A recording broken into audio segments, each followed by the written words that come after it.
to the overly energetic South by Southwest experience that is the movies with Fanboy TV, our 6-hour marathon. I am Pocky D with Kimberly Balduf.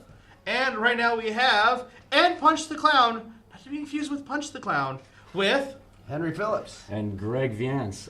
And your movie, I read the premise alone, made me like, I'm going to sit down and I'm going to watch the stuffings out of this movie. Awesome. To those who don't know, in case they actually get confused with the other movie, what is your movie about?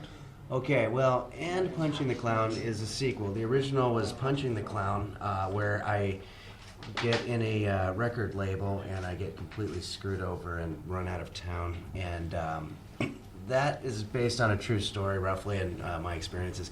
And Punching the Clown is about a guy 5 years later who finds out about that story and wants to make a TV show about me. And pretty much the same kind of thing happens. And but it's a lot of satirization of the entertainment business mostly. And the cast in this movie. Yeah. When I read the IMDb page, I was like, "Oh my god!" Because we get. I always do my homework before watching the movie. You have Sarah Silverman. You have a bunch of big names. J.K. Simmons. J.K. Simmons. You got.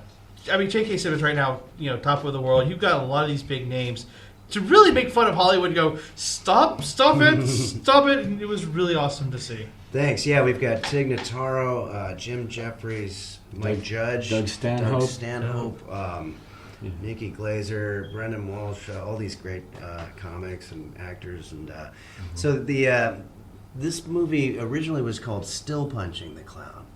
And a lot of filmmakers here might know this, but there's a trick where if you title your movie something that starts with an A, it's called alpha stacking, and you get listed earlier in the catalogs and the video on demand listing, everything.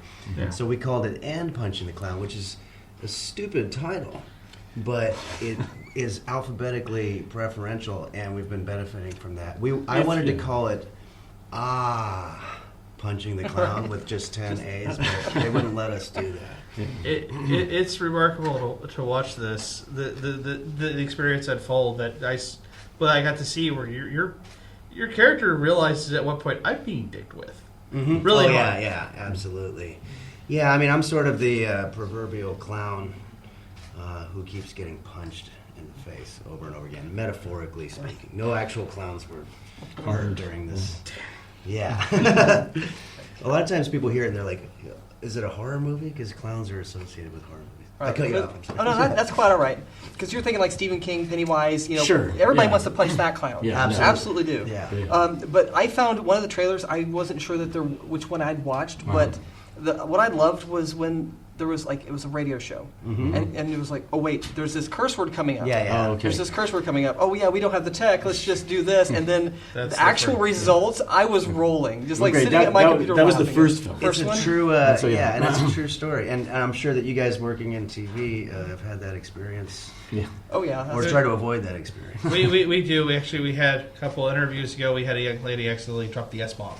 And we always tell people before they go on, a little bit pulling the curtain back here, I always tell our guest, if you know the George Carlin 7 Things You're Never Supposed to Say on Television, I get a lot of times, particularly with crowds like us, yes, I know that one. I go, good, you were not allowed to say that. It's perfect. And so you're talking, George Carlin, amazing, by the way. And you're talking about the cast. I think one thing that's interesting is that we do have, so J.K. Simmons you were mentioning, so if people loved him in Whiplash, here they're going to have to expect that he's not going to be throwing chairs and cymbals at Henry. Or asking yelling, Peter Parker for pictures. Exactly.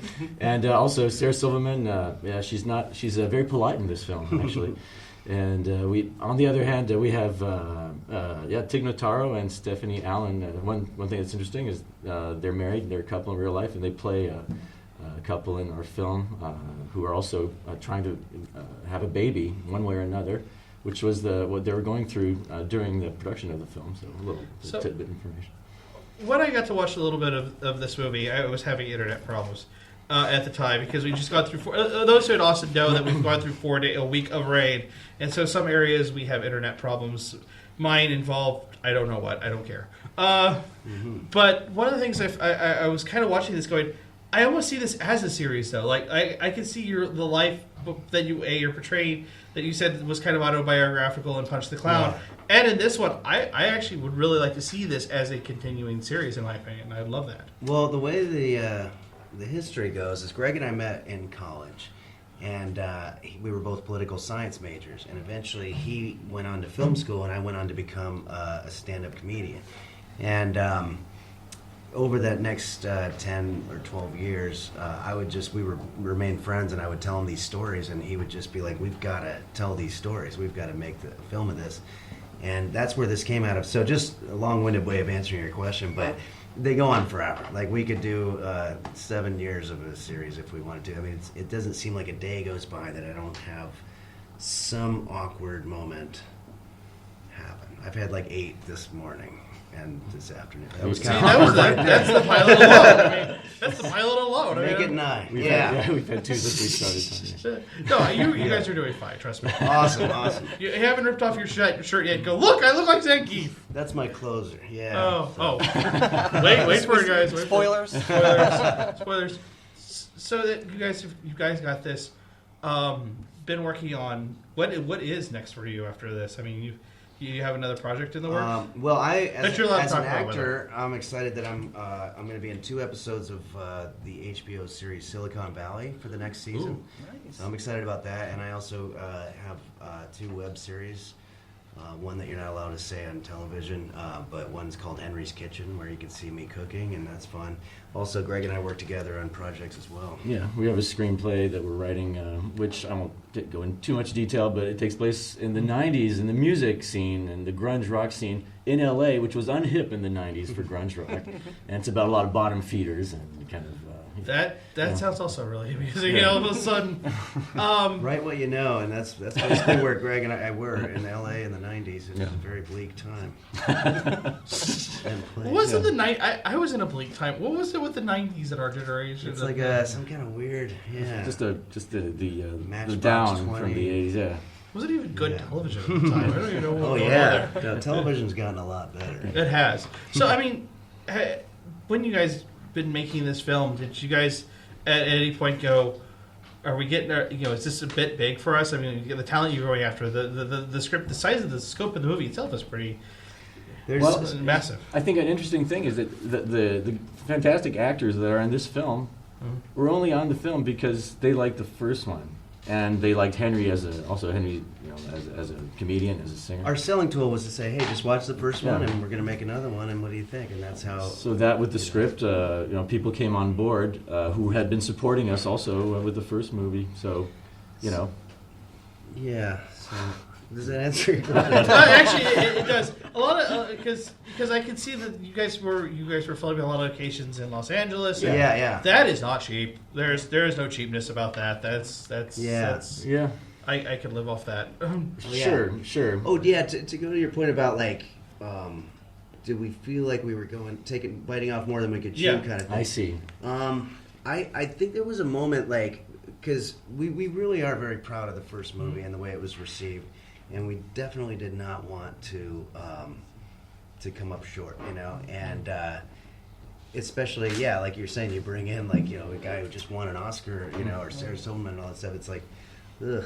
And in the beginning, I feel like, well, there's a famous, not to sound cliche, but somebody told me once that your film is never as good as the dailies and never as bad as the very first cut, apparently. And so there's always that moment that you're like, oh boy, did we just bring an Oscar winner into something that, but the way the movie is now, I don't think there's one insincere moment throughout the whole movie, and I love it, and I've screened it for friends and stuff, and they think it's better than the first. And that was kind of our safety roadmap is, It's about a real guy, Henry Phillips. It's about Henry, and it's about our experience. And it's actually, if you see the movie, it's kind of a fictionalization of what we went through when we tried to make a series with the major network. We had a deal with Showtime, and so a lot of the stories in the movie are sort of taken from that experience that we had. Well, I don't know if I was allowed to say that. But So you're fine. Sorry. All right, that time I interrupted you now. So we're even now. Sorry. Okay, yeah. But we're actually out of time. So any quick little moments of how they can find the movie, where it's screening, or where they can find you on the web? Tomorrow night at Sunday night, 7 p.m. at the Alamo Ritz is the premiere. Okay.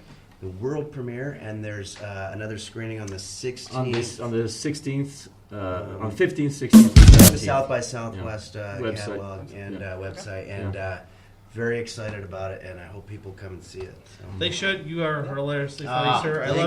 I love about the guy who sits in the back of the classroom. Oh, yeah. That may or may not have been me. So Very nice to thank meet you guys so much. Absolutely. Thank you so much. We're gonna call it here, guys. We'll be Stay right back. tuned. We got more coming. Huge shift in a fight. Like there was like some coming over from one hill and some coming from the other hill, and there's going to be a battle in the middle with swords and tentacle monsters. It was going to be horrible.